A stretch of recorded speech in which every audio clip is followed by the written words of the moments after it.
Hi there, it's Sam from poodles.co.uk. Thank you very much for joining me today. Today's project is this one, and this is an envelope punchboard box, and it is really cute. And actually I've closed it up in a different way to how you would normally close up an envelope or an envelope box. Closes up like that. And I have no idea, I kind of made this, it just popped out of my head. I went, oh, what can I do with a piece of 6x6 and an envelope punchboard? Came up with this, no idea what can fit in it, so we're going to test it right now. So I've got some candles. These are just standard tea lights. So I'm reckoning on 3, a questionable number 4, no, 3 of those. Can we fit a Yankee candle in? We can. And it pretty much closes, maybe a little slight wibble at the top. What else? I've rummaged around in my inspiration drawers here to see what to fit in. I've got glitter. Definitely you're going to fit one of our glitters in there. No problem with that. And I've got an embossing powder to see if that will fit. And I haven't tested any of these. Yes, that would. Would you get 2 in there? Oh, I don't know. Let's get another one out. Ooh, let's have another go. That's glitter. Ooh. Oh, look at that. Yep, 2 of those would, well, just. If it didn't catch, oh, it is, but it's catching on the envelope closure. But the size is right. I've got a nail polish. I don't wear nail polish. I have gel polish put on my natural nails. So I've got one. I don't know where that's from. No, that might not work. I've got a little jar, and I use these jars quite a lot. Is that going to fit? That does as well. And I grabbed some Burt's Bees. These are 3 that I picked up in a collection, but they were just in a loose bag. I didn't like the bag, so will they go? I'm reckoning so. Oh yes, there you go. So that's hand salve, lemon butter, and oh, it's landed in my lap somewhere. Oh, it's not. It's landed. Oh, it's landed in the cat's bed on the cat. Oops. Some hand cream. Better get that off there. Sorry, Fennel. She's woken up now. She's going to appear in the video in a minute. And I've got an EOS balm. Is that going to fit? Yeah, no problem. So my little box that fell out of my head. You're going to fit loads in it. And it did fall out of my head. And I thought, oh, I haven't done an envelope punchboard project for ages. Oh, what can I do with a piece of 6x6? And I literally just grabbed some from the Playful palette pack. It's not one I use very often, so shh, don't tell anybody. I tend to do my testing and prototypes on there. But actually, I did the prototype and really liked it, so I decided I was going to stick with it. Right, 6x6 piece of paper. That was the Blushing Bride. This is the Sweet Sugar Plum.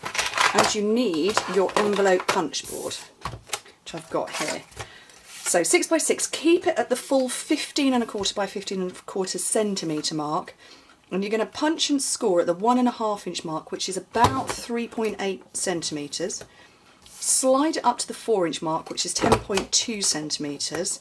And then now you're just going to follow these lines. So these scored lines that I've got here, you line them up. There's a little... I haven't used an envelope punchboard before. This little bit here is your score guide. So you line up your punched line with that. Punch and score. And keep going round. All the way round. I love an envelope punchboard project, don't you? Who knew that you could make so many different bags and boxes with a punchboard designed for envelopes?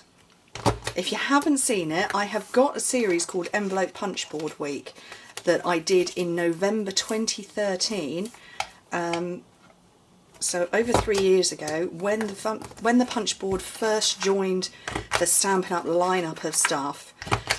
And I did 7 projects that came out on YouTube, a full week of them, and then I did a series, a paid-for series of projects, a further 5 that are in a class, and the class is still available and it's still very popular now. I still get people subscribing to it frequently. So right, while I chatter on a bit more, just fold and burnish your score lines. But yeah, so the class, although the papers and stamps that I've used, some of them have retired now, the actual design is still there. And yeah, I love an envelope punchboard project, but I've done dozens of envelope punchboard boxes since I did that series, and it's endless fun. So, oh, WhatsApp message. I had my phone on silent and I've just had my lunch break and turned it back on, and then I've forgotten to put it on silent again. Oopsie.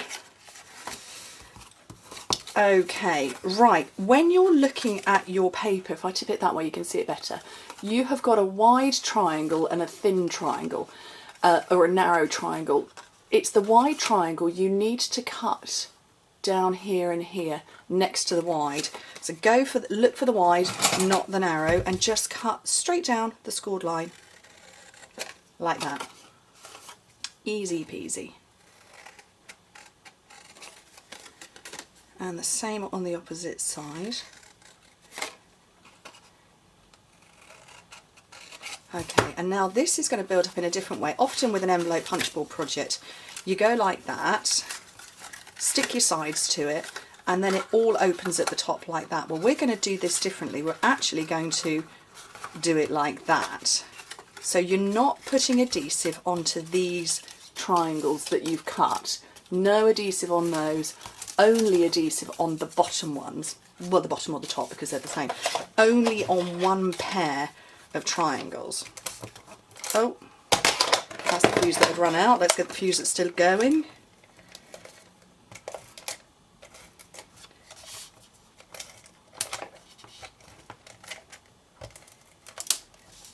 Okay, and that is going to fold round and stick to this part. So you line up your cut edge with your scored line, and the same on that one. So at the moment it's looking like you would close it up like that, but we're not going to, so you need to fold in these parts and stick this one down. So run some adhesive just on this triangular part here. Probably should have done it before I closed up the box, but I felt that showing you as I was doing it was easier than sticking glue on and then going, I hope you saw all of that. So again, just line up. And then that is how you close up your box like that. Easy peasy. Right, tiny little piece of it's not Whisper to White at all, it's very vanilla. This is 2 by 1 1/4 inches, so 5 by 3 centimetres. Basic black. I find that when you stamp our colours, the matching ink onto vanilla, they don't come out quite true, which would make sense because you're going onto vanilla, not black, or not white. So I like to go black onto vanilla or a neutral, and I like the black with these colours. So, sorry, Butterfly Basics, sending wishes your way. Do you know the twist tap tap method with our archival inks? These are not foam, these are fabric. Can't see it at all, but they're fabric. So you twist, tap, tap, tap, and then you'll get loads of ink up. Whereas if you just tapped and go, like you would with one of our foam, you would get a dodgy black image. It would be a bit grey. I thought I'd touched it. Let's try that again. I'm trying to line it up without getting my head in the top of the camera. There we go. And then 3D foam, dimensionals. Can't believe I called them 3D foam. Haven't called them that in 4 years. And then, so that's where it's opening. Onto the front there, towards the bottom, because you still want to be able to get in and open it. One of the beautiful new Falling in Love embellishments. So these are vanilla coloured with the little rhinestones in them as well. So pretty. Mini glue dot onto the back.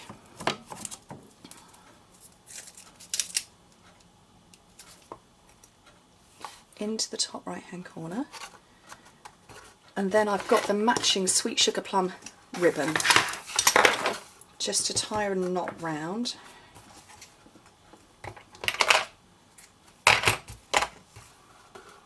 Because a knot is far easier for me to do than a bow.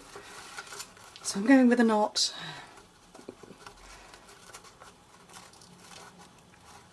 She says it's far easier and then gets her fingers tangled up. So, there we go. Whoops. And that is a cute little envelope punchboard project which holds an awful lot more than I was expecting. I really wasn't expecting that much. I kind of thought, well, maybe I'll fit a few tea lights in there.